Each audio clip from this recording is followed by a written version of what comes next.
Market থেকে আসলাম এইমাত্র, পিচ্চিদের জন্য কিছু জিনিস নিয়ে আসছি, তো একটু শেয়ার করি, দেখাই আমাদের। এটা হচ্ছে সফলের,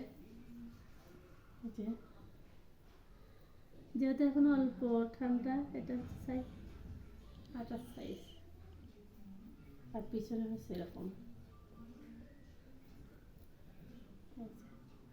দুটো লিখি, একটা এটা হচ্ছে সফলের, আর আরেকটা কালার আছে, এই যে কালারটা, এই কালারটা আমার বেশি ভালো লাগছে।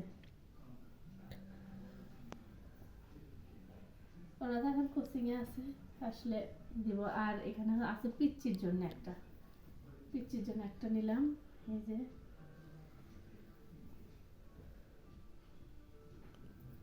এটা কিন্তু আমার কাছে এই কালারটা খুব ভালো লাগছে আর কি। আর এটাও ভালো, এটা কি কালার, এটা হচ্ছে পিত কালার মনে হয়, এটা পিত কালার, 122, পিছনে প্লেন আর এই যে সামনে একটু কাজ। আর এটা হচ্ছে আমার আব্বুর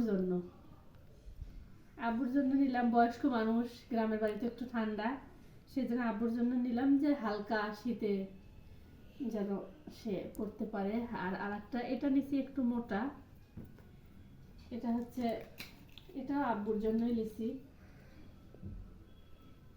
একটু মোটা আছে কি প্রিন্টের ভিতর, এটা অনেক ভালো, সুন্দর রসুন হবে, এটা আব্বুর জন্য নিছি। আর মার জন্য একটা সোয়েটার নিছি, এই যে সোয়েটারটা, মা তো এই সোয়েটার পরবে কিনা জানি না, তবে নিতে বলছে, নিছি, দেখা যাক এখন কি হয়। আর মা যদি এটা না পরে, তো এটা পরে আমারই পরা লাগবে, কারণ মা তো এগুলো পরবে না, তো বলেছি একটু ভালো লাগলো সে কারণে নিছি। তো এই ছিল, আর আমার জিনিসগুলো কেমন হলো সবাই জানাবা। তো আল্লাহ হাফেজ।